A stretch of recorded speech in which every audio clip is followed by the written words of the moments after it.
Ladies and gentlemen, boys and girls, children of all ages, welcome to the channel. It's your boy, World of Wrestling, here today to discuss about AEW Collision, July 29, 2023. Three major things happened on this show. Everything else was kind of filler. But damn, was the main event for those World Tag Team titles fucking excellent as shit. I mean, I know a lot of people say, oh, MJF is a heel, he's this and he's that, but let me tell you folks, he can do it all. He can play a babyface, he can play a prick, he can play a bad guy, he can play whatever the hell you want him to play. He's always got that crowd in the palm of his hand, whether he's got them booing him or cheering for him. The guy is fucking unreal. The whole match was centered around what he was going to do after they lost. I actually thought they were going to win this match. And unfortunately, they lost.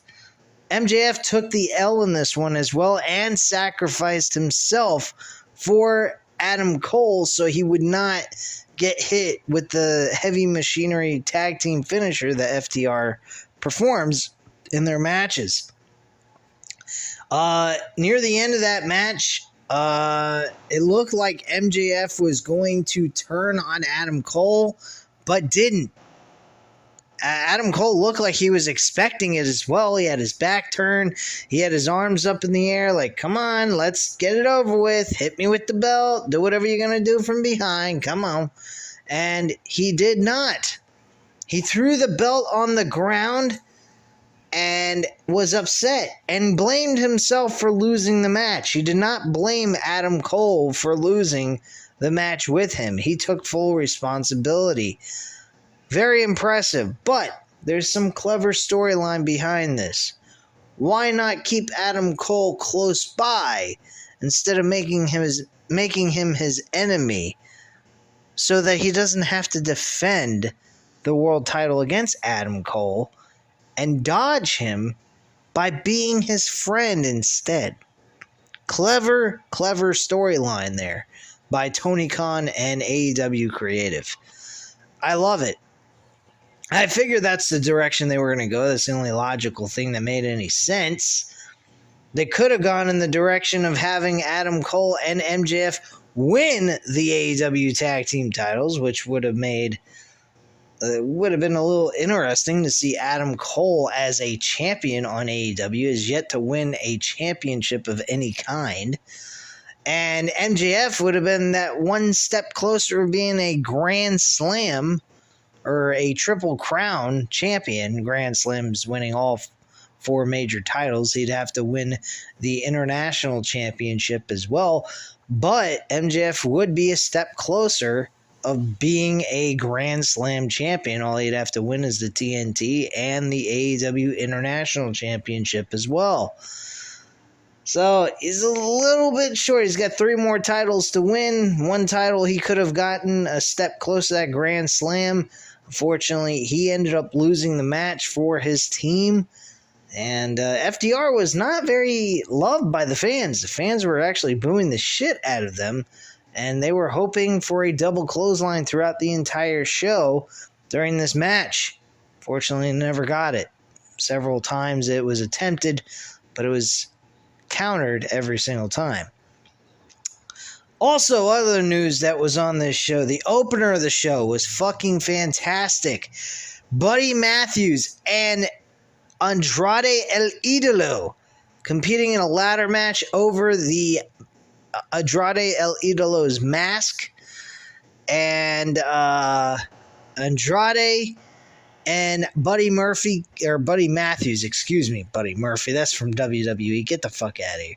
Buddy Matthews really killed it here in the opener of the show. Fucking excellent ladder match. Julia Hart actually got involved in this matchup as well. Very entertaining stuff. Very enjoyable opener. And Andrade won and kept his mask that he holds dear to his heart for the culture of the luchador wrestling culture. So very impressive there. Another major topic of conversation is CM Punk. Let me get into that. scroll down here to get the verbatim conversation that took place on the show. Oh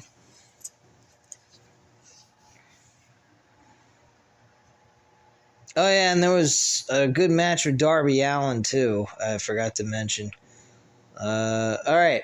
So we have Tony Schiavone in the ring, and as he welcomes CM Punk to a mix of some boos and cheers. Punk comes out. Some fans are singing along to his music. He has a red bag in his hand. Still don't know what the red bag is, but we find out later in this promo that it is actually the AEW World Title that he defeated Jon Moxley for back in September of 2022 at All Out. Punk high fives fans at ringside and is also fist bumping the fans as well. He's in the ring as fans then loudly chant his name. Punk is wearing a shirt that says, "I am a Collision guy." Punk stops Tony from talking as the fans boo. Tony then asks Punk about Ricky Starks and what is in the bag. Punk says there has been a lot of things going on in AEW. He then says, before we talk about the bag, how is Hartford doing tonight? He says the travel has been crazy and he only showed up 2 hours ago and always makes his towns. He says there's a lot of things going on in Collision. He then says he wants to mention Wembley Stadium. He is asking if CM Punk is going to wrestle at Wembley. He then says Ricky Starks has a lot to do with what's in the bag. CM Punk says he can take the L and asks Ricky if he can take the win because he is a cheater. Punk says he was left holding the bag and must be responsible adult in the room. The fans begin to chant what's in the bag, and Punk again that Ricky is a cheater. Punk says he is not going to be a nice anymore. He says this is him not being nice anymore because the truth doesn't care if you are right or wrong, and he pulls out the AEW title belt that has his name on it.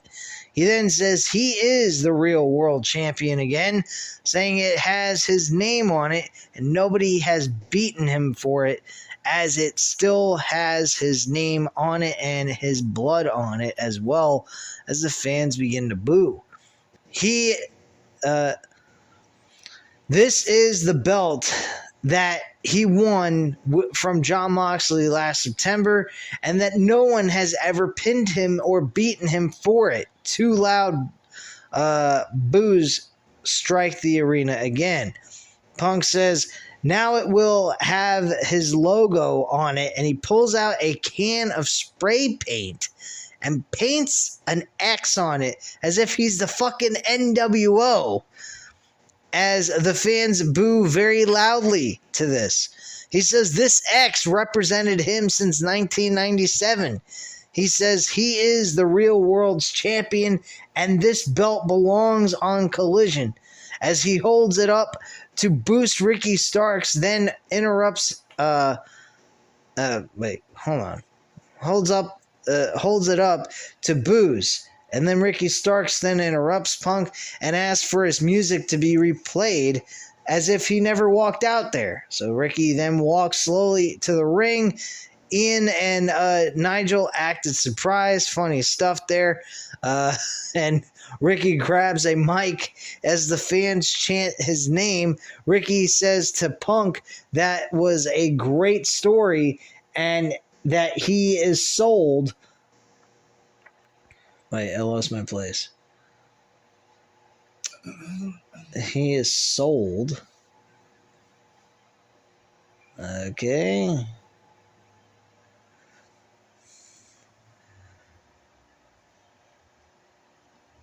Great story, and that he is sold on the gold. Ricky says to Punk he would have done the same to win. Ricky then says what is on Punk's shoulder is his. Ricky says he is the world champion and is the face of Collision. Punk then asks Ricky if he is face of Collision or a cheater. Punk asks if the refs beat him twice and not Ricky. Ricky then says to Punk he can have Stevie Wonder as the referee and he can still beat him. Punk asks Tony if Ricky wants a title shot. Ricky says he deserves a title shot as the fans begin to chant Ricky's title, CM Punk. And then Punk says if Ricky wants a title shot, he will need a guest referee for the extra eyes. Ricky says he has no friends in AEW, and if he has to go back to Stamford, Connecticut to get someone, go get him. That was a nice touch, though. I found that funny as hell. And the fans fucking went apeshit over that comment. Punk says he did anticipate this, and he made a few calls, and it is someone from his past. Ricky says he deserves a shot as the fans chant. Both men shake hands. Tony announces the special guest referee will be WWE Hall of Famer Ricky the Dragon Steamboat to a big pop. Ricky looks surprised and concerned as Ian tells us Steamboat has never cheated a day in a match in his life. This was good. And Ricky Dragon Steamboat being on AEW Collision next week to be the special guest referee for this new, well, it's not really a new championship. It's just a duplicate world title that is being utilized on Collision to have a way of, basically having Collision have their own version of a world title. So it slowly seems like we're having somewhat of a brand split, but not so much of a brand split. The only brand split we have is the Elite and CM Punk not being in the same room with each other. And since FTR is very close with CM Punk, they actually are on Collision as well most of the time and really never on Dynamite. So it makes sense. Everybody else kind of found their own place to be. They're not actually assigned to those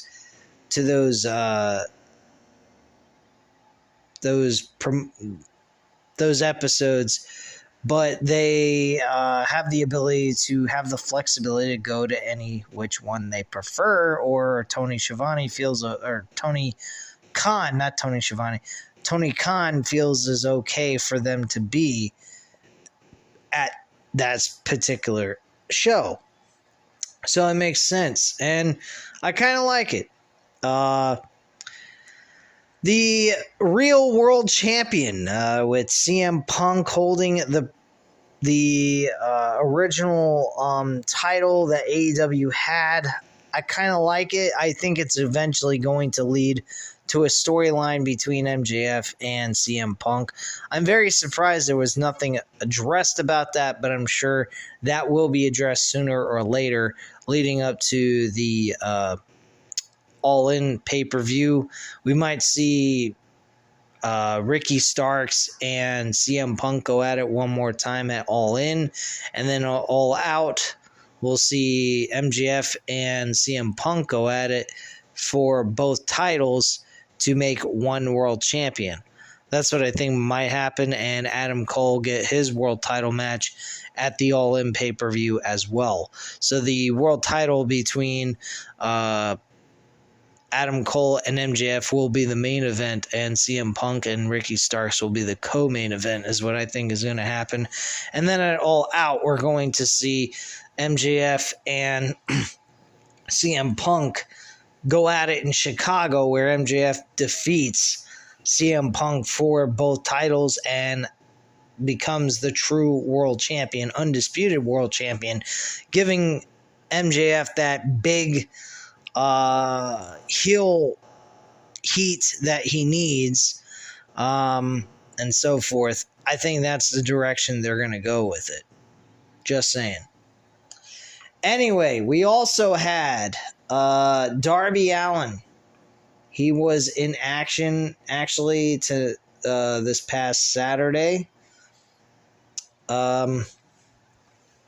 So we are back from a break after the opener with the ladder match. Darby is in the ring as he wants a fight. Music hits, and it's Minoru Suzuki's music as he walks out to a fairly good ovation. Darby sends Minoru Suzuki to the outside as he then attacks him on the outside to the apron and nails a huge drop kick to Suzuki. This match kept going on and on until Darby Allin picked up the victory. So basically, Darby attempts a coffin drop on Suzuki as he is caught by Suzuki for a chokehold as Darby then turns it into a pinfall and gets the 1-2-3. Suzuki looks stunned and surprised and grabs a chair at ringside but walks off instead. Very decent matchup, very entertaining stuff there. I enjoyed that match. That was not bad at all. Post-match, we go to the big screen with Christian Cage and Luchasaurus saying that Darby has a distraction with AR Fox turning on him. Christian then says that they are the TNT champion. Christian says he will send Darby to Hot Topic or wherever he came from as the fans laugh. Ian sends us to a video package hyping the women's world title match for Wednesday night's 200th episode of Dynamite. Toni Storm will defend the title against Hiroki Hoshida, and that's pretty much that. We then have Samoa Joe going up against Gravity as the next matchup. Samoa Joe easily wins this matchup with a muscle buster for the 1-2-3. We come back from commercial. We had that CM Punk segment, which I already went over. We also had El Hijo del Vikingo action, Andretti and Darius Martin going up against Juice Robinson and the Guns, which is Austin and Colton Gunn. The Juice Robinson and the Guns actually win this matchup very nicely. Not bad match at all. Fairly decent 6-man tag team matchup. It wasn't anything, overly crazy to go over about, but it was fairly decent nonetheless. Mercedes Martinez and Kiera Hogan. This was a very simplistic, straight to the point match. We already know who was supposed to win this match. That, of course, was Mercedes Martinez with the victory. She's getting a shot for the TBS title next Saturday against Chris Statlander. So obviously that is what's going to happen there. I already went over the AEW Tag Team title match, and that's pretty much the entire show in a nutshell. So some really good stuff. Some other stuff, it's filler. Nothing special to talk about. But it was a good show nonetheless. Had there not been a boxing event with Terrence Crawford versus Errol Spence Jr., which, by the way, Crawford and Errol Spence Jr. were very close in the odds. I thought that was going to be a back-and-forth fight where Errol Spence Jr. would actually lose in the 8th round, though, by knockout. And the UFC 291 with Dustin Poirier and Justin Gaethje going after the second time ever BMF, the baddest motherfucking champion of all time, to be crowned as a number one contender for the lightweight championship in UFC. I would have been watching this show live. This was definitely a very good show. Well worth your time. If this was going on live on Monday night against Monday Night Raw, I would most definitely watch this episode. Truthfully, I'd watch every single Collision episode over Monday Night Raw every fucking time because they are far better. They feel more old school type of wrestling, and it's entertaining. I mean, it doesn't hit it out of the park every single time, But my goodness, they do something that not too many shows are doing. And I know I've sat here and I've been critical about the show. Where's the storylines and so forth? But even when they don't have storylines, they have good wrestling on these shows. And that's a solid. And I'll be honest with you guys. If they were to run Collision against Monday Night Raw, I really believe they would actually do well. I really do. I think people would tune in. I think people would pretty much not care about Monday Night Raw. I think Tony Khan is just trying to play it safe. He's not trying to run it up against a WWE show. And he's trying to have their own time slot where they're not competing against WWE because he thinks he might not be ready for that kind of competition yet.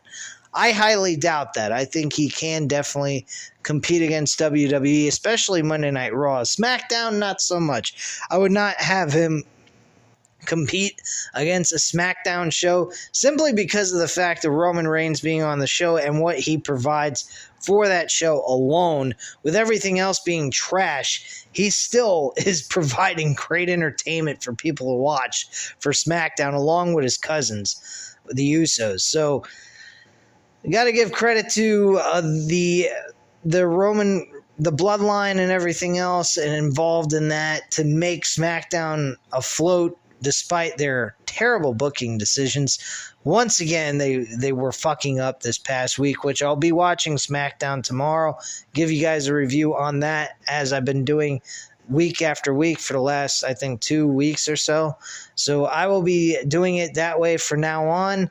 I'm going to try to find a fourth video content to do for you guys. I may try going live at some point. We got SummerSlam coming up on August 5th. I will be watching that live at 8 o'clock. So I will give you guys a full-fledged review on that. I don't know if I will be doing it live or in audio format. One of the two will happen. You guys will get a notification a couple hours before I go live if that's the case, so pay attention to that on the channel. But other than that, guys, that's all I have here for you at this time, so you know what to do. Hit the like button if you liked the video, hit the subscribe button if you're not already subscribed to the channel, and leave a comment down below. I'll definitely get back to you on that. Thank you guys very much for watching, and have a great night, guys. Bye.